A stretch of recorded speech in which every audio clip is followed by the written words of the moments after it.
आप सुन रहे हैं भाग 11। रमा के अंदर जाते ही लीला पार्वती से पूछने लगती है, ये क्या छोटी बहू की आवाज थी? और क्या, उसी की है। बोली थी ना, कभी तो बात का जवाब नहीं देती, कभी खूब बात करती है। इसका भी कुछ समझ नहीं आता। तुम्हारे घर की सारी समस्याओं का इलाज है मेरे पास, लीला पार्वती से धीरे से बोली। क्या हाल है इन परेशानियों का? जल्दी बताओ लीला बहन, मैं तो सोच सोच के थक गई हूँ। ये छोटी बहू तो एक रहस्य बनी हुई है सबके लिए। पता नहीं दिन भर कमरे में घुसी घुसी क्या करती रहती है। पूजा पाठ भी कभी करते नहीं देखी इसे। हर काम बड़ा अजीबोगरीब है इसका, जैसे हर वक्त किसी चीज की तलाश में रहती है। जय दिमाग में कुछ पक रहा हो जैसे इसके। रसोई में भी ज्यादा नहीं जाती। बेचारी बड़ी बहू ही घुटती रहती है दिन भर। वो तो बेचारी सीधी सादी है। उसकी जगह कोई और होती तो रोज के झगड़े, रोज का नया तमाशा होता। एक बात तो कहूंगी मैं, चाहे जो बोल दूं उसे, पर वो कभी पलटकर मुझे जवाब नहीं देती। बड़ी बहू तो बहुत संस्कारी और बहुत सीधी मिली है मुझे। पूरे घर का ध्यान, सबका ख्याल बखूबी रखती है। किस्मत वाली हो पार्वती बहन, वरना आजकल के जमाने में ऐसी सीधी सच्ची गऊ जैसी भोली भला किसे नसीब होती है। और तुम्हारे बेटे भी कितना जान छिड़कते हैं तुम पर, लीला पार्वती से बोली। लेकिन बाकी की सारी कमी इस छोटी बहू ने जो पूरी कर दी। हालांकि पलटकर जवाब तो अभी तक उसने भी नहीं दिया मुझे, पर है बड़ी अनोखी। सचिन से बोला था उसे थोड़ा समझा देना, शायद उसी ने कुछ अकल दी होगी, तभी अब जाकर कुछ नरम पड़ी है, पर अभी भी सामान्य नहीं लगती। तुम चिंता मत करो, मेरे एक पहचान के जानकार तांत्रिक है। वो कई घरों में ऐसी समस्याएं सुलझा चुके हैं। वो यहाँ आते ही सारी कहानी खुद समझ जाएंगे। यदि कुछ उल्टा सीधा हुआ इस घर में तो वो फौरन बता देंगे। बस उसकी कुछ दान दक्षिणा लेते हैं। वो जो बताए तुम वैसे ही करना, फिर देखना वो सब ठीक कर देंगे। लीला पार्वती के हाथ पर हाथ रखते हुए ढांढस बंधाते हुए धीरे से बोली। पार्वती भी उसकी बात सुनकर कुछ संतुष्ट होती है। ये तो बहुत बढ़िया रहेगा लीला बहन। बाबा जी तो हिमालय गए हैं सिद्धि के लिए, पता नहीं कब तक लौट कर आएंगे। जब तक कुछ ना कुछ उपाय तो करना ही पड़ेगा। स्थिति तो दिन पर दिन खराब होती जा रही है। तुम उनसे बात करके उनको यहाँ लेकर जरूर आना। महेश तो कुछ करेगा नहीं मन से, पर मुझे तो चिंता लगी है इस घर की। जब तक जिंदा हूँ चुप तो बैठूंगी नहीं। पार्वती चेहरे पर चिंता के भाव लाते हुए बोली। वो लोग अभी बातें ही कर रहे थे कि बाहर से महेश आता है। अरे लीला ताई, आप बहुत दिनों बाद आई आप। वो क्या कहते हैं, कहाँ गई थी? हाँ, मेहर वाली माता जी, कैसी है हमारी देवी मैया? महेश लीला ताई को देखकर उनके पांव छूते हुए चुटीले अंदाज में बोला। वो मजाक करता रहता था उनसे। अरे बिटवा, तेरी लीला ताई और तेरी देवी माई दोनों भली चंगी हैं। अब अगली बार आऊंगी तो तेरी इस पार्वती मैया को भी ले जाऊंगी मैयर। दर्शन करने से सारे जाने अनजाने की हुई गलतियां माफ हो जाती है। उनकी चौखट पर मत्था टेकने से सारी मुरादें पूरी होती है। पार्वती को भी अभी जब गई थी तभी बोली थी, पर इसे घर आंगन से फुर्सत मिले तब। अरे अब दो दो बहू आ गई हैं घर में, अब तो बेफिक्र होकर घूम सकती है ये। घर बार अब तुम लोग संभालो। लीला महेश की तरफ देखते हुए मुस्कुराते हुए बोली। अरे तो मैंने कब मना किया है ताई, माँ खुद ही कहीं नहीं जाती। मैं और रमा तो कितनी बार बोल चुके हैं कि चली जाया करो। थोड़ा मन घर परिवार की चिंता से हट भी जाएगा और दर्शन भी कराना।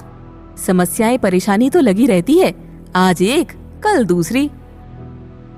तू तो कह देवे है बेटा कि चली जाओ, पर एक माँ के कलेजे से पूछ, जब तक उसके बच्चे सुखी ना हो तो भले भगवान के यहाँ भी चली जाए, पर वहां मन नहीं लगता। यही रखा रहता है। घर में चिंता बराबर लगी रहती है कि घर पर क्या चल रहा होगा। ये तू कभी नहीं समझ सकता। पार्वती महेश से बोली। लीला उन लोगों की बात सुनकर मुस्कुराती रहती है। वो पार्वती से बोलती है, अच्छा पार्वती बहन, अब चलती हूँ। थोड़ा छोटी बहू को बुला दो, उसे भी देख लूं, आशीर्वाद दे दूं, फिर तुमसे इस बारे में बाद में बात करती हूँ। लीला की बात सुनकर पार्वती अंदर आवाज लगाती है। अरे ओ जेठानी देवरानी, बातें हो गई हो तो जरा बाहर आ जाओ। लीला बहन छोटी बहू से मिलना चाहती है, फिर वो जाने वाली है, जरा जल्दी आओ। कुछ देर बाद रमा और गुलाबो दोनों बाहर आती है। गुलाबो आकर खटिया के पास खड़ी हो जाती है। पार्वती उसे देखकर बोली, बेटा इनके पाँव छू। ये तुम्हारी लीला ताई है। तुम्हारी ही क्या, पूरे गांव की ताई लगती है। सभी उनको यही कहकर बुलाते हैं। मैहर गई थी, आज सुबह ही तो लौटी है। पार्वती की बात सुनकर गुलाबो लीला ताई के पाँव छूती है। पाँव छूकर जैसे ही गुलाबो वापस ऊपर उठती है, दोनों की नजरें एक दूसरे से नजदीक से मिलती है। लीला उसके सर पर हाथ रखकर उसे आशीर्वाद देती है और बड़े गौर से उसकी आंखों में देखने लगती है। गुलाबो सक पकाकर उसके पाँव छूकर बिना कुछ बोले वापस अंदर चली जाती है। ये सब देखकर लीला पार्वती की ओर देखने लगती है। पार्वती लीला से बोलती है, खुद ही देख लो लीला बहन, बस जितना कहो उतना करती है। इसका दिमाग खुद से तो कभी चलता ही नहीं। पाँव छूने का बोली तो बस वही किया और चली गई। बड़े बूढ़ों से किस तरह पेश आना चाहिए इसके घर वालों ने इसे सिखाया ही नहीं लगता है। पार्वती मुंह बनाते हुए लीला से बोली, कुछ गड़बड़ तो है पार्वती बहन। उसकी आंख में देखा तो कुछ कुछ लगा मुझे। इसकी आंखें सामान्य नहीं लगती मुझे। पूरी उम्र खपाई है मैंने, एक एक बात अच्छे से जानू हूं। घाट घाट का पानी पिया है मैंने। उसकी आंखों में देखकर ही समझ गई कि इसके साथ कुछ चक्कर है। तुम ठीक ही कह रही थी, पर तुम चिंता मत करो, अब मैं आ गई हूं ना, मैं जल्दी उन जानकार तांत्रिक से बात करके तुमको बताती हूँ। इतना कहकर लीला वहां से उठकर जाने लगती है। वो जैसे ही दरवाजे के पास पहुंचती है, तभी ऊपर से एक कबेलू उसके सर पर आ गिरता है। हाय मैया, मर गई रे। लीला की चीख निकल पड़ती है। वो वहीं सर को पकड़कर बैठ जाती है। ये सब देखकर महेश और पार्वती उसकी तरफ दौड़ पड़ते हैं, उसे उठाकर खटिया पर लिटाते हैं।